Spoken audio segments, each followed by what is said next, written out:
생산과 소비 브로그를 시작하겠습니다. 저번 시간에 안중근과 이토 히로부미를 다루면서 국가에 대한 생각에 대해서 살펴보았죠. 많은 한국인들은 당시 일본인들이 조선을 무조건 식민지로 만들려고 했다. 그렇게 생각하는 이들이 대부분이죠. 근데 예전에 설명했지만 식민지 정책은 실패한 정치다 얘기했죠. 그 당시에도 식민지 정치만 있었던 것은 아니다. 그래요. 또 아는 이들은 식민지 정책을 쓰면 안 된다 이렇게 생각한 거죠. 그렇게 해가지고는 국가 통합이 이루어지지 않는다. 영속적이지가 않다. 또 아는 사람들은 다 알았던 거예요. 그런데 이 국가 통합의 문제에 대해서 생각해 볼 필요가 있는 거예요. 그러한 문제는 계속 생기는 문제인 거예요. 그때 끝나는 게 아니라 식민지로 만들면 어떤 문제가 생기나요? 반발이 일어나죠. 지속적인 반발이 있죠. 아무래도 차별이 있잖아요. 식민지라는 건 뭔가요, 결국은? 본국의 국민들은 우월하고, 그래요. 식민지 국민들은 열등하다. 그런 게 바탕이 되는 거죠. 따라서 열등한 종족은 지배를 당해야 된다. 이런 논리가 성립을 하는 거예요. 그러한 곳에서는 그러면 식민지 지배를 받게 되면 반발이 계속 일어나겠죠. 비용도 많이 들고 성공하기가 되게 어려운 거예요. 그래서 영국이 한때 해가 지지 않는 나라라 해서 방대한 영토를 식민지로 만들었죠. 다 독립이 됐잖아요. 영국도 어떤 지역만 지킬 수 있었나요? 연방으로 만든 나라만 지킬 수가 있었다는 거예요. 그런 경우도 있다는 거예요. 스코틀랜드를 연방국에 편입시켰잖아요. 1700년에. 그런데 비슷한 시기에 식민지로 만들었던 미국 이런 데는 다 독립했잖아요. 스코틀랜드는 그대로 있다는 거예요. 그런 역사적 좀 배경을 알아라는 거예요. 그 당시에 오로지 식민지만 있었던 게 아니라는 거예요. 그 다음에 또 어떤 게 있나요? 보호국 정책이 있었다는 거예요. 독립은 유지시켜주되 주요 권한은 본국이 가지는 본국이라고 얘기하기는 어렵죠. 독립국 본국이라 얘기할 수도 있죠. 하여튼 독립은 주면서 이제 보호국으로 일단 만드는 거죠. 프랑스가 어떤 나라를 보호국으로 만든다. 그러면 이제 보호국을 만들어서 친 프랑스 국가로 만든다. 이제 이런 생각이 있는 거예요. 그래요. 그래서 이제 또 일본에서도 의견이 갈리겠죠.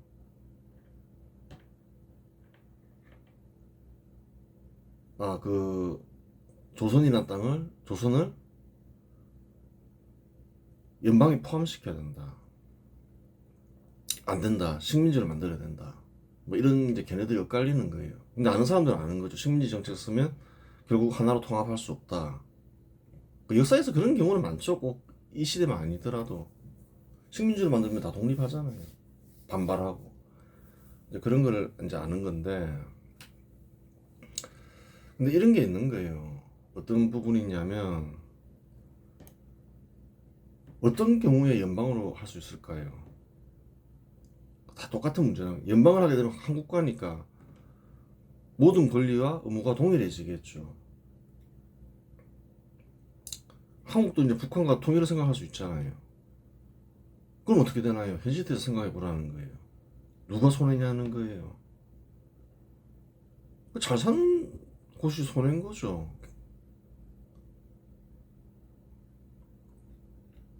그렇죠. 그렇잖아요.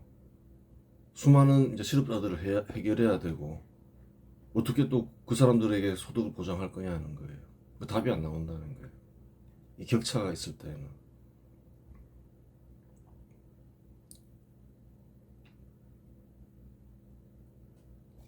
그런 문제가 있다는 거예요. 일본도 마찬가지라는 거예요. 왜 보호국을 선택했을까? 보호국을 주장한 이들은 뭘까? 그때는 뭐 연방을 몰랐을까? 오로지 식민지만 알았을까? 그런 게 아니라는 거예요. 한국가로 만들어야 된다 이렇게 생각했을 수도 있다는 거예요. 이토 히로부미가. 근데 식민지는 안 된다. 그건 좋은 정책이 아니다. 근데 연방은 할 수 없다. 왜? 그럼 본국의 국민들이 너무 손해가 크고 격차가 심하다 보니까 조선 인구가 작았던 것도 아니고 1700만이나 되는데 뒷감당이 안 된다. 그거는 지금 한국이 북한과 통일했을 때 뒷감당이 안 되는 것과 똑같다. 그래요. 연방을 생각했더라도 그럼 어떻게 해야 되냐. 반일 국가가 되면 안 되니까 일단 보호국으로 만든 뒤에 하나로 합쳐야 된다. 그게 맞는 거라는 거예요. 합병을 하더라도. 이토 히로부미는 아주 똑똑한 인물이죠. 그래서 식민지를 반대했다고 보면 되는 거예요. 하나를 생각했을 거예요, 아마 이 사람은. 근데 정 원하지 않으면 이토 히로부미는 친일 국가로 남겨놓는다. 그렇게 생각했던 거죠. 그래서 이제 이런 주장을 한 거예요. 식민지로 만드는 것은 그냥 최후 수단이다. 그렇게 해서는 안 된다. 그렇게 하면 문제 생긴다. 그래요. 이 사람 말대로 됐잖아요. 이 사람이 아주 똑똑한 사람인 거죠. 그런 것들 한번 생각해 볼 수가 있는 거예요.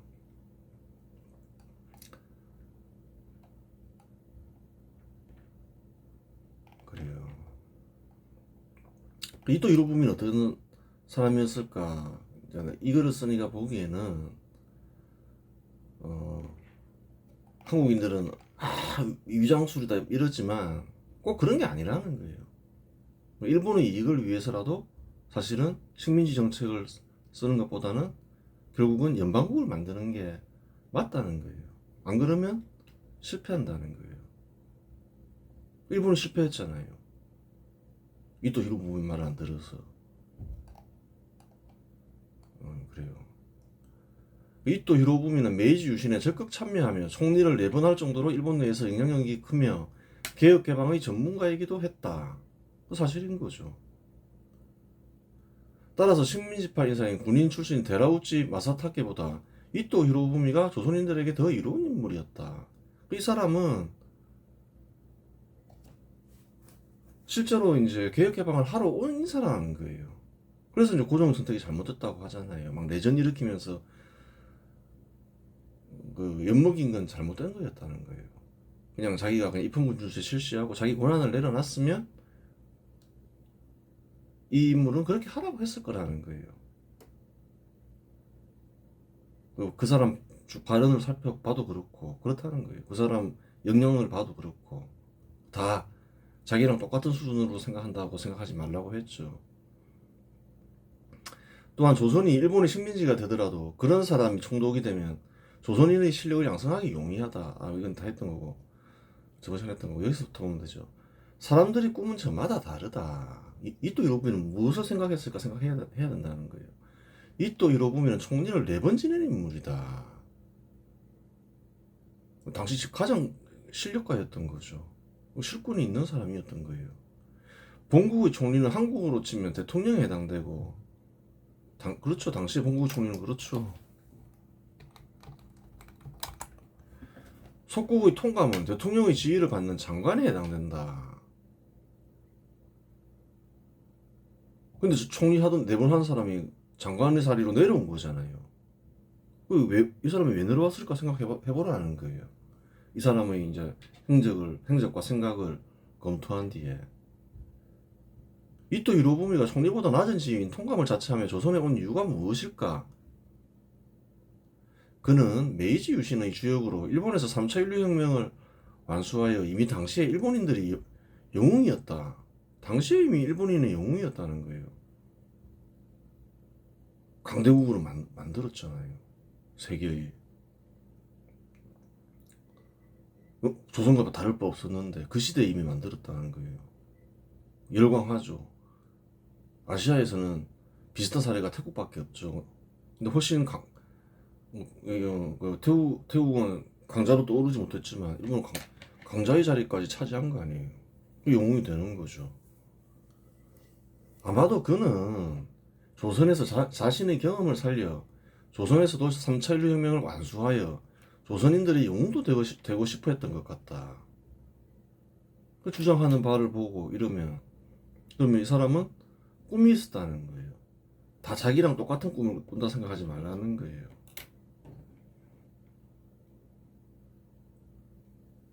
그렇잖아요. 자신의 경험을 살려서 한번 해보고 싶다 이런 생각을 할 수 있는 거예요. 그러면 또 조선인들이 영웅이 될 거 아니에요. 이토 히로부미는 죽기 전 러시아 재무장관 코kop초프의 품에 안겨 다음과 같은 말을 남겼다고 전해진다. 어리석은 녀석. 그래요. 누구한테 한 말일까요? 그래요. 당신한테 하는 말일 수도 있다는 거예요.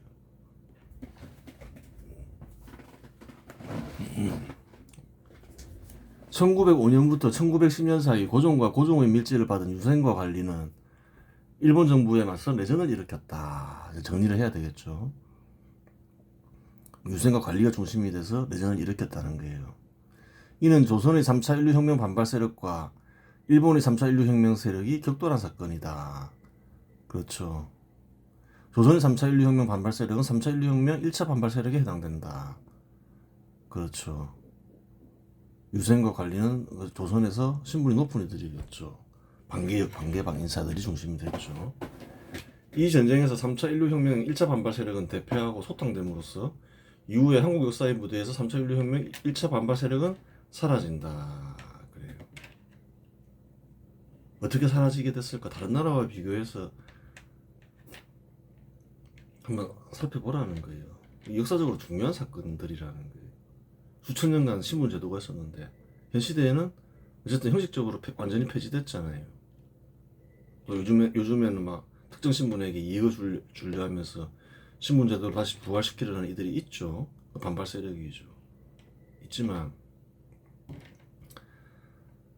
어쨌든 간에 그때 이제 1차 반발 세력은 제거됐죠. 을미내전, 을사내전, 정미내전에서 11,000명 정도가 목숨을 잃었다. 사람이 목숨을 잃었으니 안타까운 거야. 일본에 대한 분노와 적개심이 생길 수 있지만 반드시 나쁜 일로 볼 수는 없다. 통상 자생적으로 3차 인류혁명이 전개될 경우 반발 세력이 저항하면 수십만 명이 목숨을 잃는다. 그렇죠. 인구가 1,500만 명 정도 되는 곳에서 자생적으로 3차 인류혁명이 일어난다. 상공인이 성장해서 수십만 명이 죽는다는 거예요. 50만, 100만 이렇게 죽는다는 거예요. 근데 그런 역사적인 과정을 생각해 보면 아주 적은 희생으로 신분제도가 이제 폐지됐다. 형식적으로나마 그렇게 볼 수 있는 거예요. 없을 수도 있었겠죠. 그러한 사례에 비춰보면 매우 적은 희생이 발생한 경우이기에 나쁜 일로만 볼 수는 없다는 말이다. 물론 가장 바람직한 경우는 조선인 전체가 스스로 깨우쳐 희생이 거의 없는 경우지만 일본의 케이스죠. 조선인 전체가 스스로 깨우치지 못하는 상황에서는 희생이 적은 것이 바람직하다. 그렇잖아요. 조선인 스스로 깨우쳐서 신분제도 폐지해야 돼 이러면서 전쟁을 그래요. 그랬으면 피해가 안 일어났겠지만 그 당시 조선인들은 안 그랬다는 거예요. 물론 스스로 깨우치지 못했다고는 하지만 피해가 없을 수도 있었다. 왜? 압도적인 힘에 눌려 있었죠. 다 일본이라는 세계적인 강국에 아시아 강국이면서 세계적인 강국에 뒤에 세계적인 강국이 됐죠. 눌러서 감히 대적하려고 하는 이가 거의 없었죠. 고종이 권력에 대한 집착으로 밀지 정치로 내전을 일으키지 않았으면 피해는 거의 없었을 것이기 때문이다. 그렇죠. 이제 고종이 왕권을 되찾기 위해서. 하여간 결과적으로 이 사건들로 인해 신분제도의 실질적 폐지는 한 걸음 더 나아갔다. 그렇게 되는 거예요.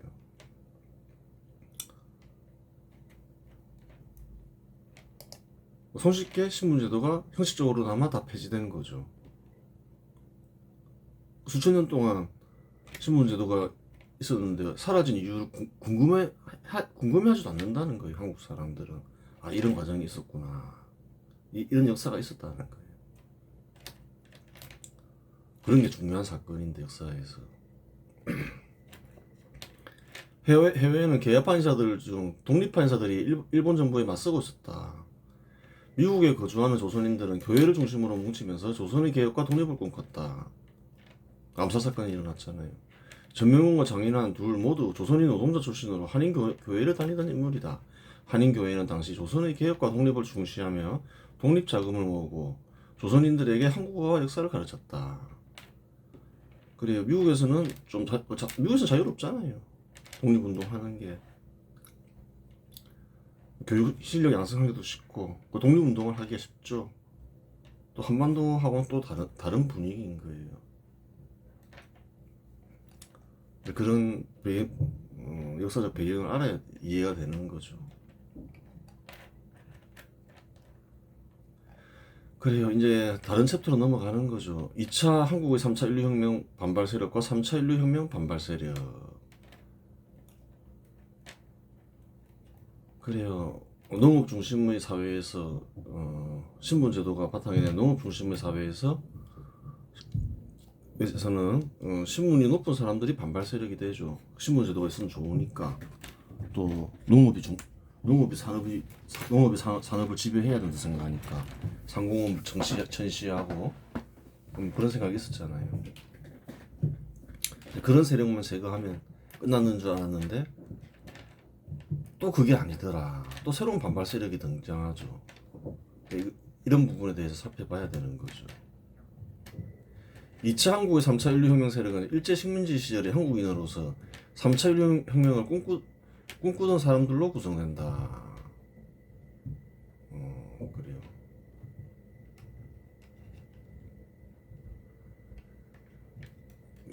그래요. 개혁, 개방, 신분제도 폐지, 상공업 육성과 같은 3차 인류혁명의 본뜻에는 아무런 변화가 없지만 조선이 식민지로 전락하는 바람에 입장이 네 갈래로 나누어진다.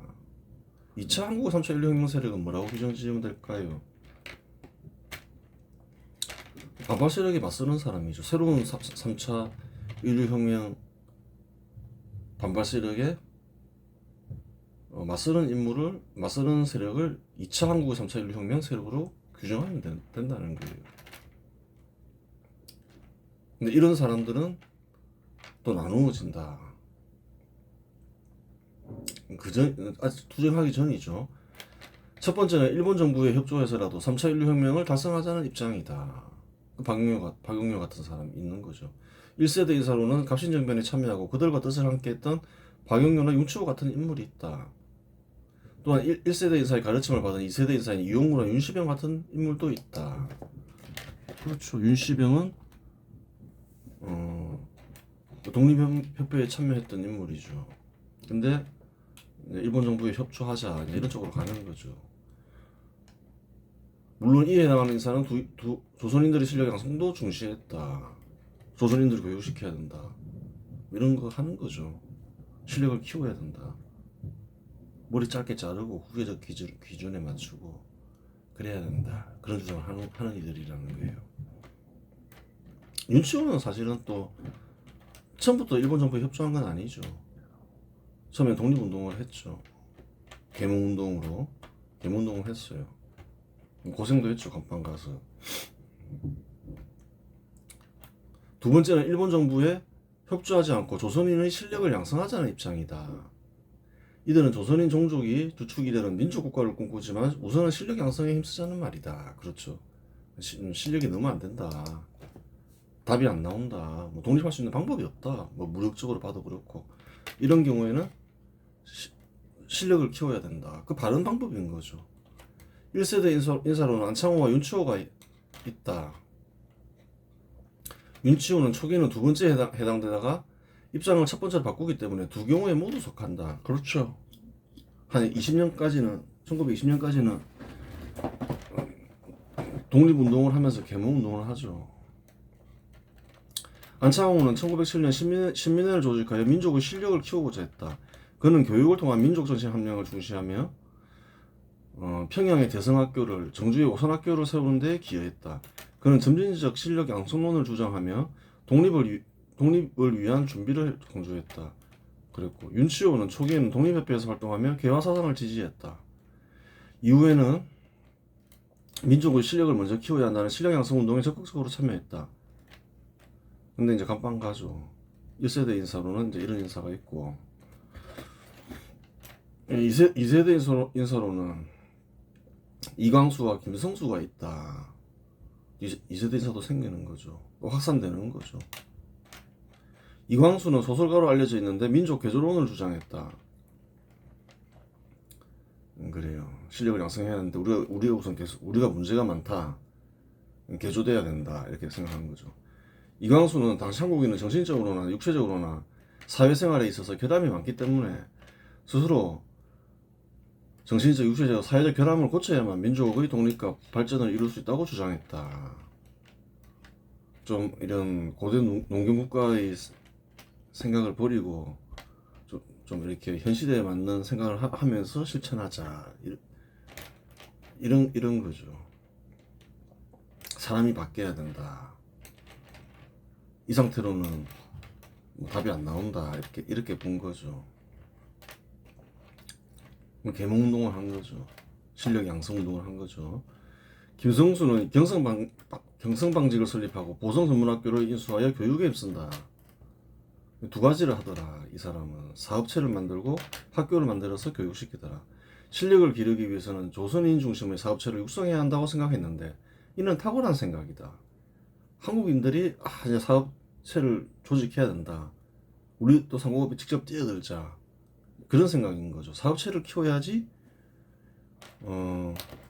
종족의 역량이 커진다. 이렇게 보는 거예요. 맞는 생각인 거예요. 여러 종족이 한국가를 이룰 때 산업에 큰 영향을 미칠 수 있는 종족은 존중받기 마련이다. 미국에 있는 유대인을 봐라. 그렇죠. 유대인들이 뭐 금융업을 비롯해서 여러 산업에서 두각을 나타내니까 유대인의 영향이 커지잖아요. 그런 거를 이 사람은 알았던 거예요. 그 똑똑한 사람인 거예요.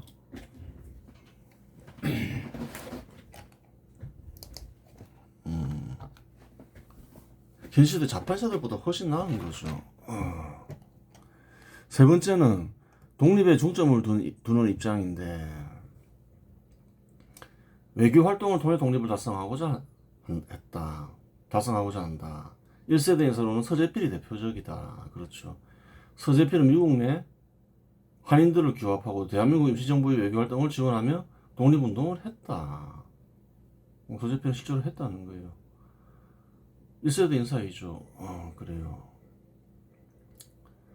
2세대 인사로는 이승만이 대표적이다. 그 서재필로부터 감동받아서 또 이제 3차 인류 혁명 세력이 된 인물이죠. 사실은 2세대 인사인 거예요. 이승만은. 그래요. 외교 독립론을 주장한 대표적인 인물이다. 대한민국 임시정부의 초대 대통령으로서 미국 등 강대국의 지지를 얻기 위해 외교 활동에 주력했다. 그는 미국의 도움을 받는 것이 독립에 가장 효과적이라고 믿었다. 그래서 성공했잖아요. 뛰어난 인물이죠. 특별히 흠도 없잖아요. 독립운동을 따져봤을 때. 서재필도 그렇죠. 네 번째, 역시 독립에 중점을 두는 입장인데 무장활동을 통해 독립을 달성하고자 한다. 그런 수도 있겠죠. 당연히. 한간 소리 하고 있네. 또 이런 생각을 하는 사람이 마련이잖아요. 1세대 인사 중에서 무장활동을 선택한 인물은 아무도 없다. 2세대 인사로는 김자진이 대표적이다. 1세대 인사 중에 없잖아요. 갑신정 정부에 참여했거나 지지한 사람들 아무도 없잖아요.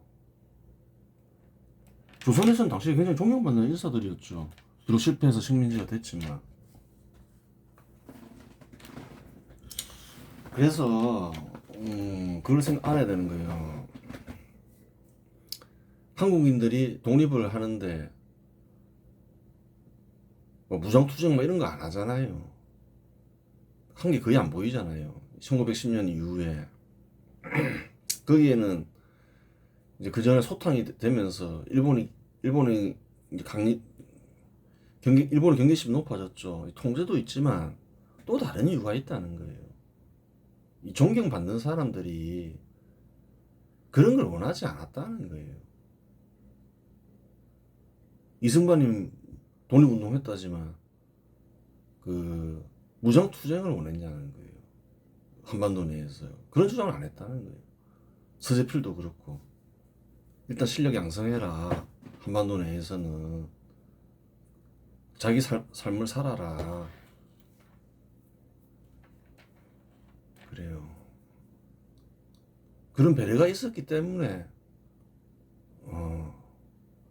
한국인들은 큰 희생 없이 독립을 할 수 있었다는 거예요.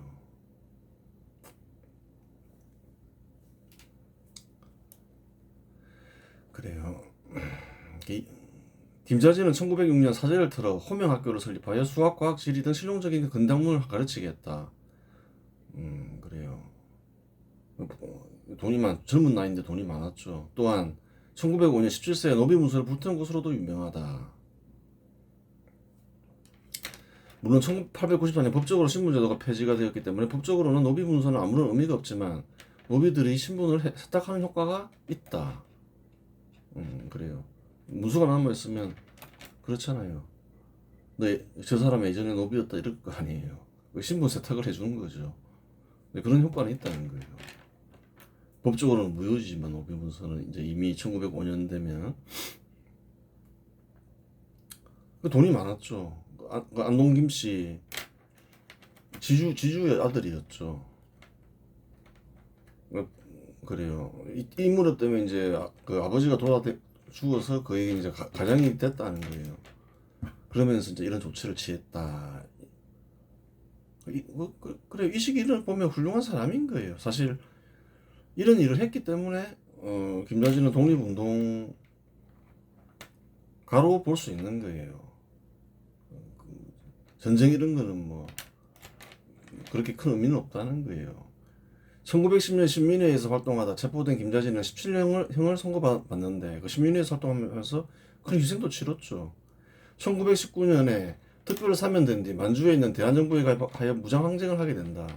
이미 유명인사라고 보면 돼요. 자기 재산을 털어서 계몽운동을 하고 신민회에 가입했다가 감방에 가고 그렇죠. 그래요. 1919년 설립된 대한정부는 만주에 있는 여러 단체들이 연합되어 설립되었는데 김자진이 워낙 유명 인물이라서 가입한 뒤 얼마 지나지 않아 총사령관이 됐다. 그렇죠. 이미 이름을 떨쳤겠죠. 17년형 선고받고 뭐 자기 재산 다 털어서 독립운동하고 그래요. 무장항쟁을 했다 해서 그 잘못 선택한 건 아니라 했죠. 어떻게 했냐가 중요하다 했죠. 조금 더 살펴보겠습니다. 한편 세계에는 공산주의 혹은 사회주의 견해로 무장한 세력이 국가의 권력을 장악하는 일이 발생한다. 이걸 알아야 되는 거예요. 반발 세력이 등장하는 배경을 알려면 러시아가 공산화되죠. 그러면서 소련이 생기죠. 고대 농경이 막 시작하던 시절에는 제법 많은 공동체들이 아주 오래전이죠. 공동생산, 공동소비나 각자 생산, 공동소비, 공동생산, 각자 소비와 같은 공산주의 제도를 선택하지만 그러한 제도는 생산이 되지 않아 포기된 생산소비 제도이다. 그래요. 예전에 많이 살펴봤죠. 궁금하면 보면 되겠죠. 공산주의 방식이 현대에만 있었던 게 아니에요. 처음에 농경이 시작될 때 많이 선택됐다는 거예요. 공동체에서 선택하는 거니까. 근데 다 실패해서 사라졌다는 거예요. 생산이 안 되니까 그렇겠죠. 그 근거를 알고 싶으면 여기를 봐라 적혀 있는 거죠. 아리스토텔레스 정치학에 나와 있죠. 시장 지배 시대가 도래된 이후 산업 간 평등이 실현되면서 모든 산업 능력은 비약적으로 상승한다. 이러한 비약적인 생산력에 바탕하면 과거에 실패했던 공산주의 역시 실현이 가능할 것이라고 생각한 이들이 생겨난 것이다. 근데 왜 고대에 실패했던 게 현 시대에 시장 지배 시대가 도래하면서 생겨났느냐? 상공업이 발전하면서 생산력이 비약적으로 상승하죠. 그럼 어떤 어떤 생각을 하게 되겠어요? 이 생산력에 바탕하면 공산주의를 실현할 수 있지 않겠어? 그런 생각을 하는 사람들이 나왔다는 거예요. 고대의 공산주의 실패의 원인은 타고난 인간의 성품 때문인데 생산력 때문으로 잘못 생각한 것이다. 이렇게 생산력이 비약적으로 상승했으니까 이번에 실시하면 성공할 수 있을 거야. 그렇게 생각하는 일이 나왔다는 거예요. 타고난 인간 성품이라 했죠. 어떤 성품 있나요? 인간 성품에는 한 예로 만들어서 공동 소비를 해요. 생산을 어떻게 하든 간에 일하는 게 힘드나요? 안 힘드나요? 힘들잖아요. 어차피 공동 소비할 건데 똑같이 일 안 하려 하겠죠. 그러면 생산이 안 된다는 거예요.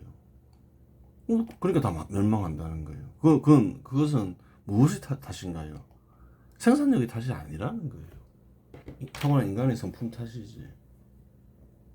아무리 생산력이 크게 상승했다 하더라도 일을 안 하려고 하는데 생산이 되냐는 거예요. 생산이 안 되지. 여러 견해가 존재할 수 있는데 몇 가지를 소개하자면 다음과 같다. 공동체의 최고 단위인 국가가 작업수단을 소유하고, 그러니까 사유재산을 부정하는 거죠. 사회 구성원들은 공산주의 방식으로 생산과 소비를 하는 방식이다. 이러한 방식은 마르크스가 주장한 공산주의 견해이다. 정부가 소유하는 거죠. 정부가 민간 사업체보다 뛰어난 역량을 지니고 있어 정부가 생산과 소비를 모두 관리하면, 모두 주관하면 사회 구성원들은 보다 풍요롭게 살 수 있다는 생각에 근거한 견해이다. 일종의 선입견에 근거한 견해로 볼 수 있다.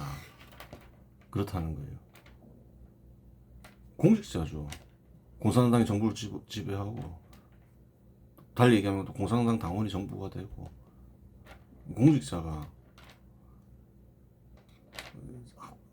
일국의 모든 상공업을 다 관리한다는 거예요. 왜? 아주 큰 선입견이죠. 정부가 민간 사업자보다 생산에 있어서 뛰어난 역량을 지니고 있다, 이렇게 생각하는 거죠. 그런 생각은 뭘 했나요? 고대부터 있던 생각이라는 거예요. 그 상공업을 통제한 거잖아요. 특별한 생각은 아니라는 거예요. 그리고 또 어떤 생각이 있을 거예요?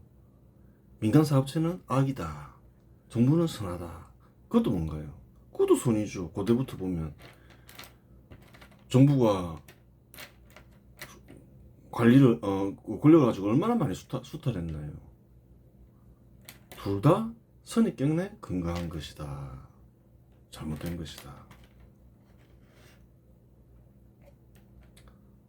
그래요. 다른 견해로는 국가 자체를 부정하고 생산자들이 참여하는 집단의 공산주의를 적용하는 방식이다. 무슨 말이냐? 국가가 다 소유하는 건 아니라는 거예요. 정부가 다 소유하는 건 아니라는 거예요. 정부 자체를 부정한다, 이렇게 보면 되죠. 한 개인은 생산하는 사업체에 참여하여 생산과 소비를 할 수 있다. 그 사업체를 공산화하여 생산과 소비를 하되 생산과 소비 방식은 사업체에 참여하는 이들의 결정에 맡기자는 주장이다. 생산과 소비 방식을 정부가 정하는 게 아니라는 거예요. 생산에 참여하는 사람들이 결정하게 하자. 그것은 좀 약간 정부가 결정하는 것보다는 조금 약간 생산성은 있어 보이죠. 이는 정부의 능력을 부정하는 견해이다. 정부가 무슨 능력이 있냐. 생산에 참여하는 사람들이 생산 방식을 결정해야지. 생산 소비 방식을 결정해야지. 그 말도 안 되는 소리다. 말도 안 되는 소리가 맞긴 맞는데 또 이건 또 맞냐는 거예요.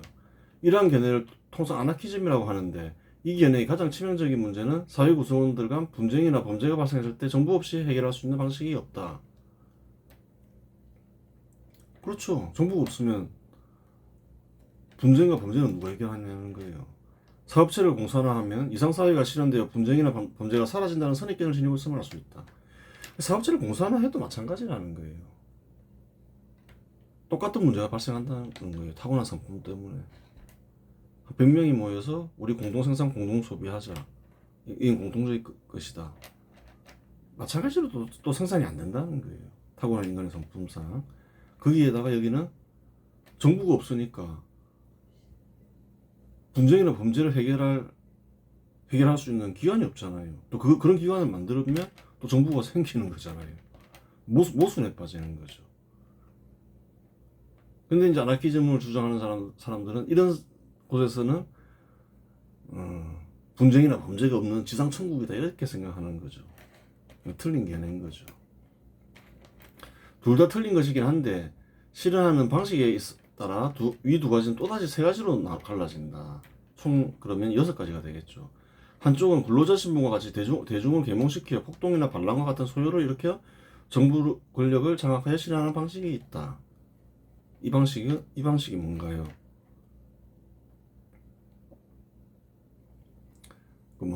전통적인 이제 마르크스주의 견해죠. 또 다른 방식으로는 정당이나 군사 조직과 같은 소수 정예부대를 양성하여 실현하자는 방식이 있다. 그렇죠. 일종의 쿠데타를 일으켜서 장악해서 하자. 이런 방식이 있는 거예요. 마지막 방식은 선거제도를 채택하여 선거에서 승리하여 실현하자는 방식이 있다. 충분히 발전한 나라에서는 선거제도가 도입되어 있죠. 그런 곳에서 이제 유행하는 방식이죠. 초기에는 앞의 두 방식만 있었고 마지막 방식은 19세기 말에 독일인인 에두아르트 베른슈타인과 같은 인물들에 의해 본격적으로 주장되기 시작했다. 현 시대 자판사들은 주로 이제 이런 견해를 가지고 있었죠. 한 20세기 자판사들은. 지금도 자판사들은 남아있으면 이런 생각을 가지고 있겠죠. 주로 충분히 발전하고 선거제도가 도입된 곳에서 유행한 방식이다. 그래요. 이제 이 정도 알고 또 이제 한국 상황, 러시아 정황을 한 번 더 봐야 되겠죠. 러시아에 어떤 일이 있었는지. 그 다음에 이제 또 한국의 3차 인류혁명 반발 세력을 살펴보면 되겠죠. 그리고 이제 또 둘 간의 투쟁을 살펴보면 되는 거예요. 이번 시간에서 마치겠습니다.